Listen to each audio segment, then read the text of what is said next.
Hello and welcome to another lecture, Econ 2302, Principles of Microeconomics. This lecture covers Chapter 8 of your book, which goes over production, technology, and cost.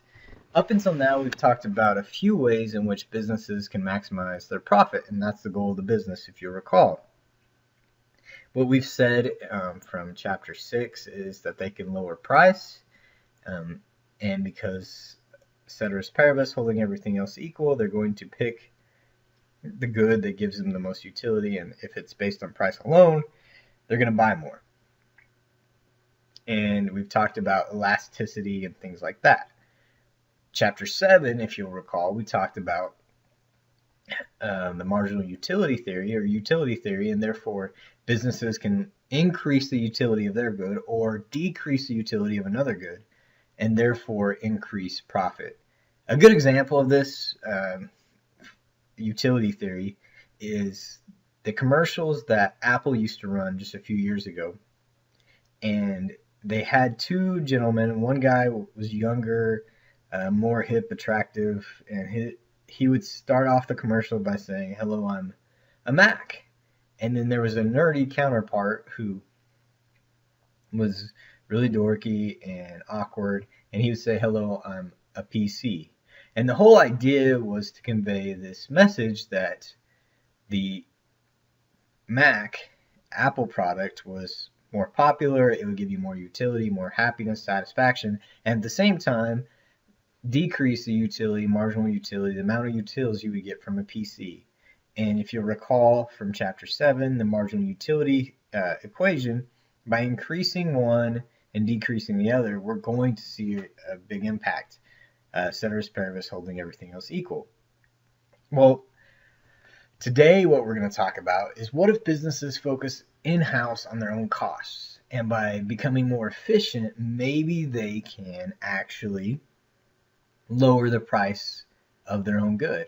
And we remember, if we recall, by elasticity, people are sensitive, and if they're price sensitive, well, maybe there's other ways than just lowering the price on the surface, because we don't want to lose a profit, or we don't want to lose money. So therefore, if we can lower costs, we can also increase profit and still hold price the same. We don't have to necessarily lower price. We can actually keep it the same, but by lowering costs, we increase our profit. All right, so let's start. Economic profit. This is a little bit different than accounting profit, because economic profit actually includes implicit costs. For the most part, we think of costs in explicit terms. For instance, if I go and buy a burrito at Taco Bell and it costs $1, then that dollar is what it costs me. But in terms of economics, I could invest that dollar, and let's just say over a year, if I invested that dollar, I got a 1% return, and therefore I'd get a penny. Then the cost wasn't just $1, it was $1.01. And that's alluding to what we learned in the first couple chapters of the whole book, and that's opportunity cost. It's what you sacrifice. So economic cost actually includes this implicit cost. It's explicit plus implicit. I used to work at a bank, and I was a business banker, and so many times people would come in and they would say, "I've got $10,000 to start my business," or "I've got $1,000. I've been saving up. I've got $1,000. I got $500. I've got $5,000. And this is what it's going to cost me to start my business. I'm going to have to give up my own job where I'm making money, and I'm going to start this business." In reality, it's not just what they put into the business that's going to cost them. It's actually going to be that foregoing of their wages now that's going to be included if we talk about it in economic terms. So here's a good example. Table 8.1, you can follow along in your book. It goes over these various costs. So we have explicit and implicit. And explicit is just monetary, it's nominal, it's just on the surface what it is. Implicit are hard to quantify. These are things that do not always involve a monetary payment. So in this example, this individual starts a business and it costs $10,000, but they also, when they start their business, they give up working at their current job and you lose $5,000 in wages. Remember, this is kind of like the opportunity cost of going to school. You not only lose the money you pay for tuition, you also lose the money that you would be earning working in the oil field or some other career path, right? Well, if you're starting a business, if we include the economic costs, we're going to include the amount of time it takes for you, or the amount of wages that you lose by starting your business, and then also how much interest you might earn by investing. In this case, the individual, if they invested $10,000 for a year, they would also earn $2,000 of interest. So they're actually investing, essentially, it's costing them in economic terms $17,000 to go this route versus just the $10,000. So economic cost equals explicit cost plus implicit cost. Accounting cost just equals explicit cost. I'm not going to ask any questions on this particular exam about this. All I want you to know is the definition. So accounting costs are the explicit costs of production. They're what it costs specifically. Accounting profit, meanwhile, is really simple. It's what you've learned up until now. It's profit equals revenue minus cost. So total revenue minus total cost. I'm going to attempt to write it with my pen. And the symbol we use in business for profit is the pi symbol. The reason why we use that is P already stands for price. So we just say profit equals total revenue. This is really poorly written. I'm using my mouse and it's hard. I'm using a mouse on a laptop and it's even more difficult. But you get the gist. Minus total cost. I do want you to know this equation. Just write it down in your notes. You can obviously use it for the exam since this is an online class. Profit equals total revenue minus total cost. There's a reason why I want you to get used to knowing this equation. You'll see it in just a second. So, production and marginal product. Marginal product of labor. This is the change in output from one additional labor. Pretty self-explanatory. We've learned the definition of margin a lot. We've used it many terms for marginal utility, marginal revenue, marginal cost, marginal benefit. Now we're doing marginal product of labor. And all that means is margin is one additional. So what's the output we get from one additional input of labor? So for instance, what we would say is if I owned a taco stand, let's just call it Tom's Taco Stand, and Tom's Taco Stand has me only working, and so I'm running a cash register and making tacos. What would be the benefit if we hire one more person? What would be the benefit if we hire two more people? So each time we hire one more person, then how much more output do we get? Another way to look at it might be, what if I work one extra hour? Will I produce how many more tacos? Diminishing returns. Well, at some point, we can keep hiring and hiring and hiring people, but we're not going to get the same rate of return. Remember the whole increases at a decreasing rate that I pointed out a few times throughout the lectures? Well, this is where it comes into play. So if we hired 3 people to work our taco stand, we'd probably see a pretty good increase in output. But what if we hired 100 people? There's not going to even be room in our taco stand. So we're going to see diminishing returns. We're going to see an increase in output, but not at the same rate. It may be from going from 100 tacos to 1,000 tacos, going from 2 people to 3 people, and going from 3 people to 4 people, it may be 1,010. So we only see an increase of 10 more tacos.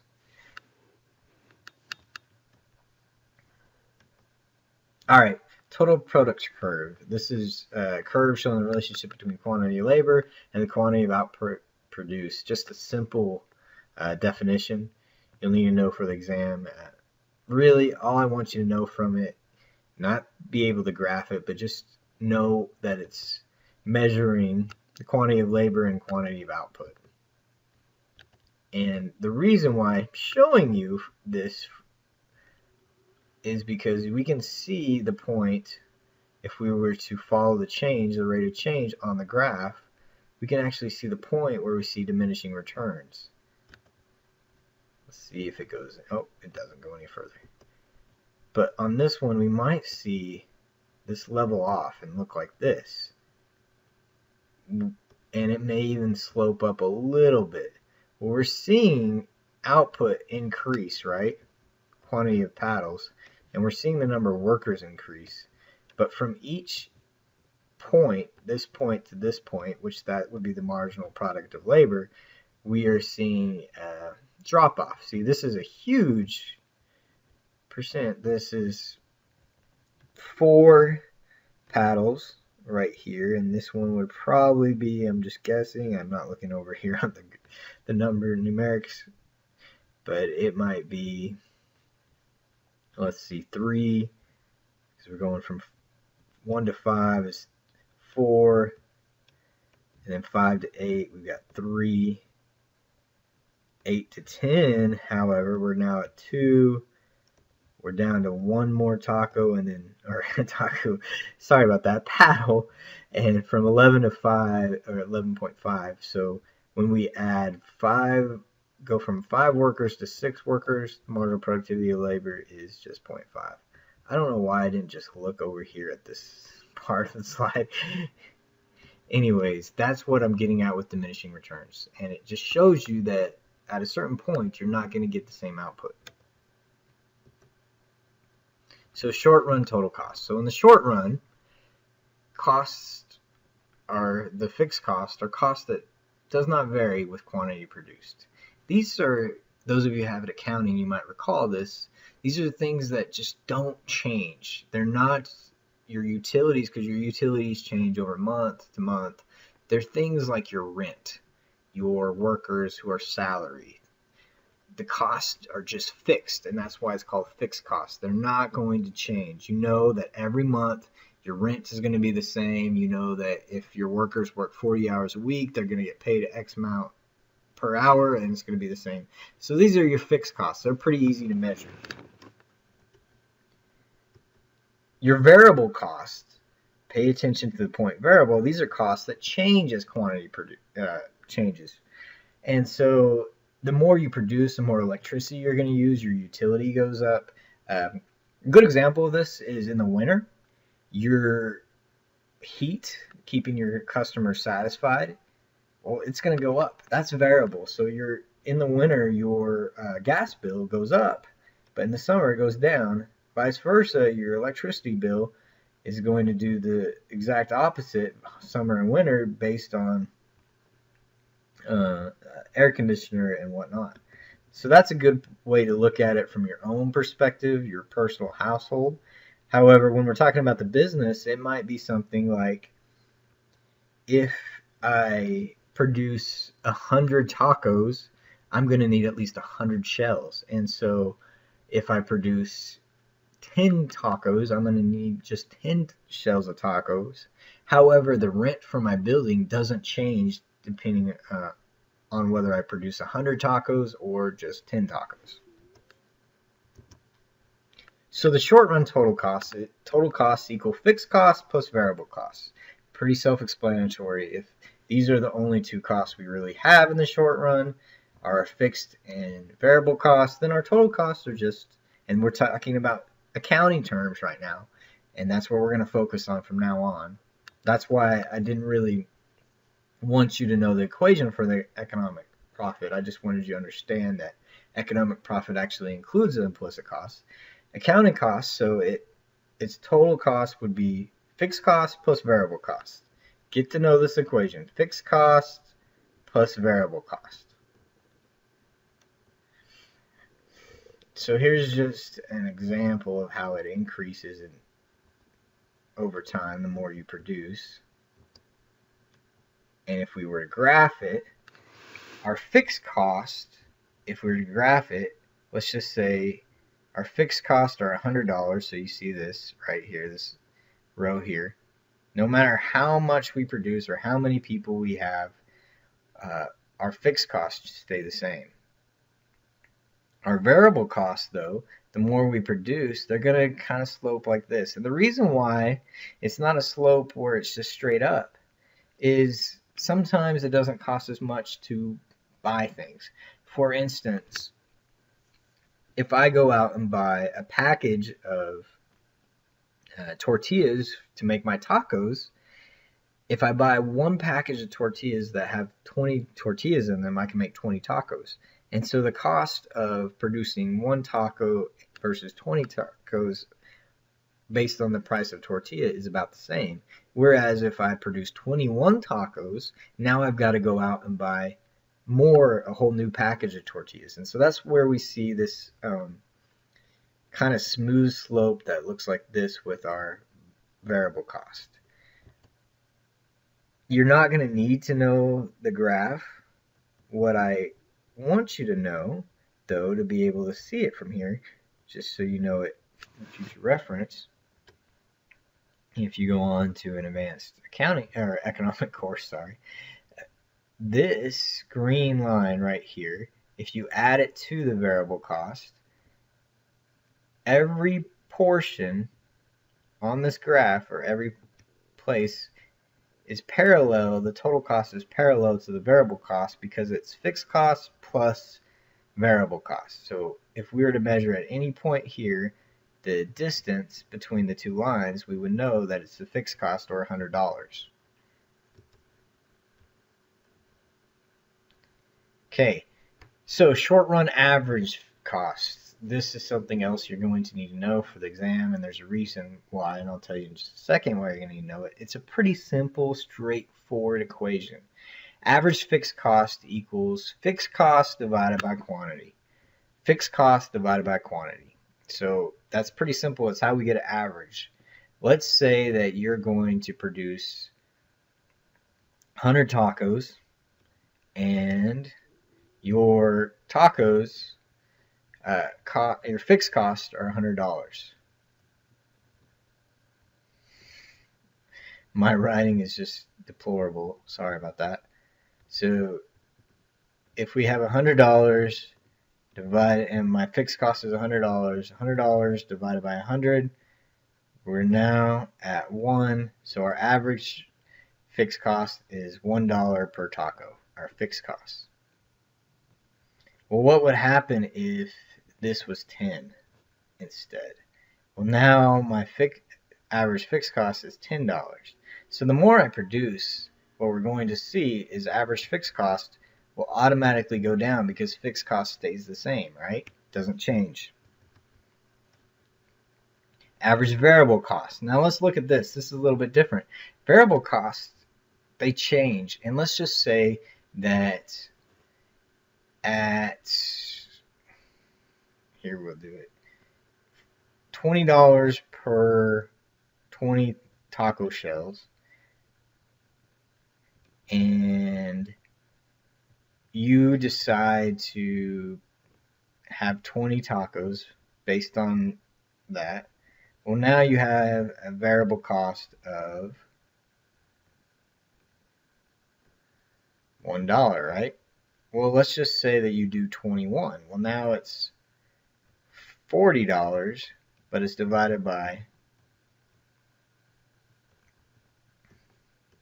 21. And so you would get, you do the math real quickly. I want to say it's 1.9-ish. I can't do that in my head, and I don't have a calculator by. Anyways, it would be less than $2 a taco. Not quite $2 a taco, but more than $1 a taco. Now, if we got all the way to where we were producing $40 per taco, let me erase that real quickly.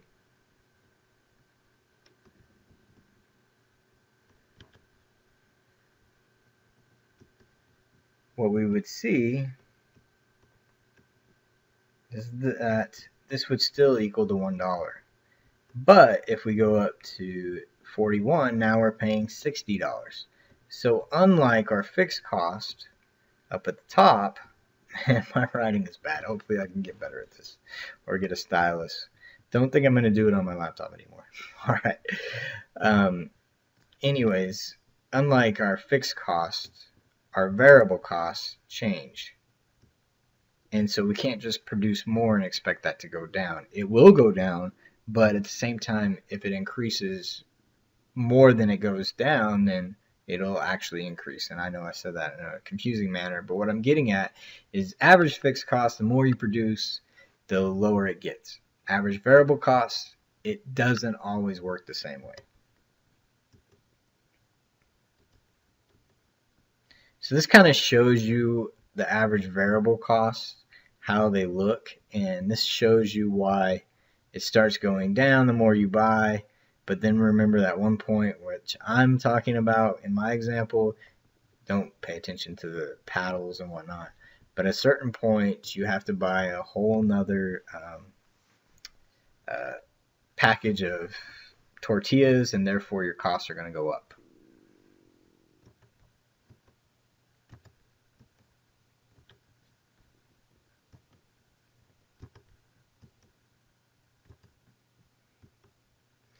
And our average fixed cost, remember, the more we produce, it's always going to go down. And so the distance between these two are our average fixed cost.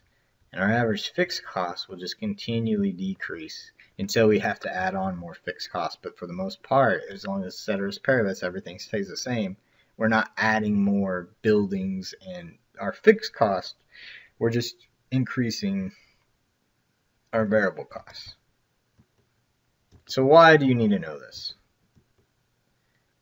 Well, it's because of the simple equation here, and this is how it would look if we put it all together. Average total cost then would equal both our average fixed cost and our average variable cost. That's because total cost, if you'll recall, equals fixed cost plus variable cost. And so if we're just dividing each by quantity, then we can also figure out that our total cost divided by quantity equals our average total cost.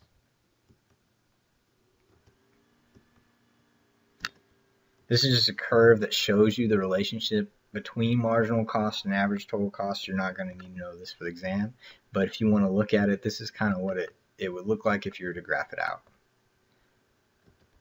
Let's move on to what this whole thing is about.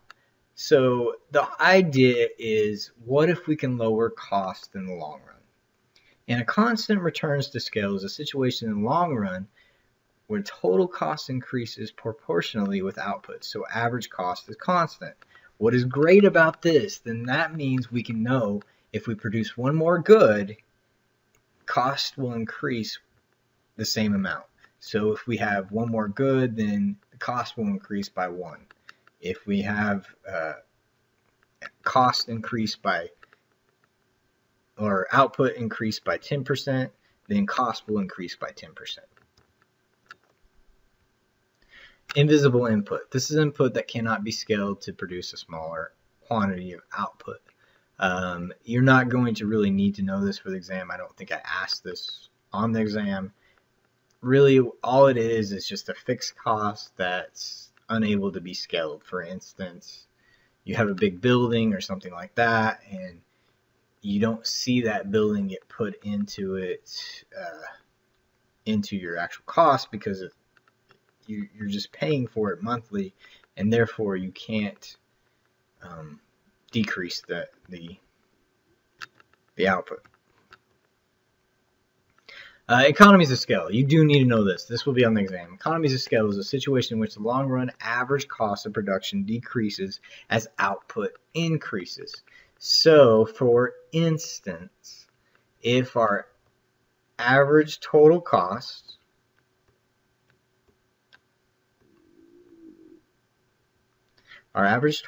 go down the more we produce, then and output increases, the more we produce increases, we have economies of scale. For instance, a good example of this is that If I were to buy in bulk, let's say I bought 1,000 packages of tortillas, I would probably get a deal in which the manufacturer is going to sell me the tortillas at a much, much cheaper rate. And because of that, my variable costs are going to go down. Variable costs are a component of average total costs.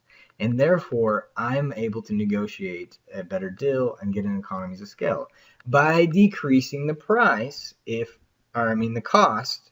If I hold price constant, let's say my average total cost was $10 per item. So average total cost was $10 and price was, let's just say, $11. I really do not like this mouse. $11, then my profit, obviously, let's just say this is total revenue because I'm going price times one good. So the price of one good, so quantity times price equals revenue. So my total revenue was $11 and my cost was 10. Then I know my profit equals $1, right? However, what if I can lower these costs to $9? Well, then I would see a profit of $2.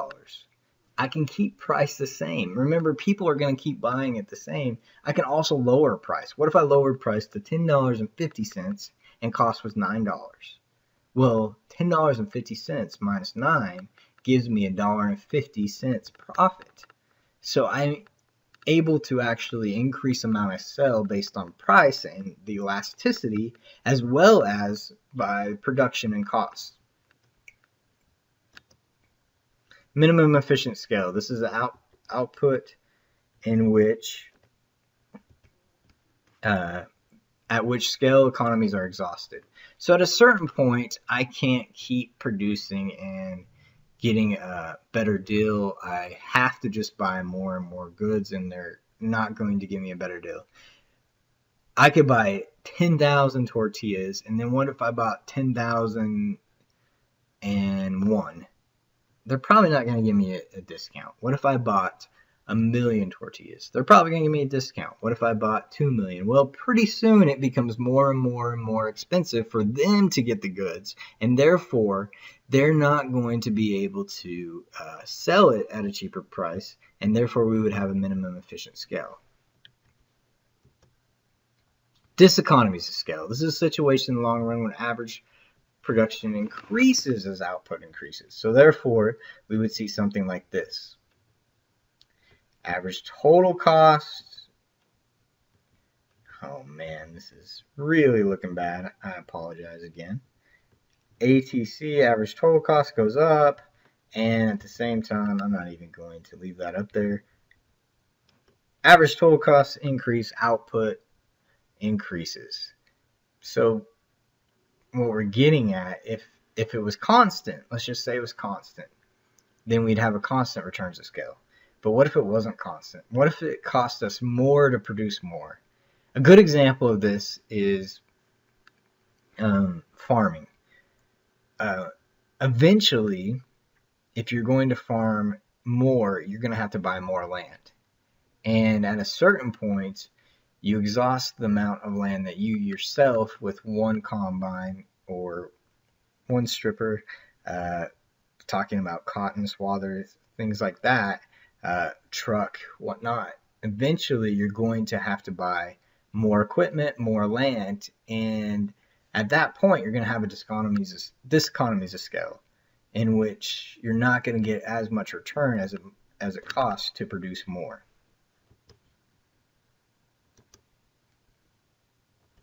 This is just a good summary of all the variables that I listed. I would print this out for your exam. You're probably not going to use all of them, but hey, it's a good, quick reference sheet. If you have any questions, please email me. My email address is jkemper@southplainscollege.edu. You can also hit me up at Twitter @Mr. Kemper. Thank you and have a good day.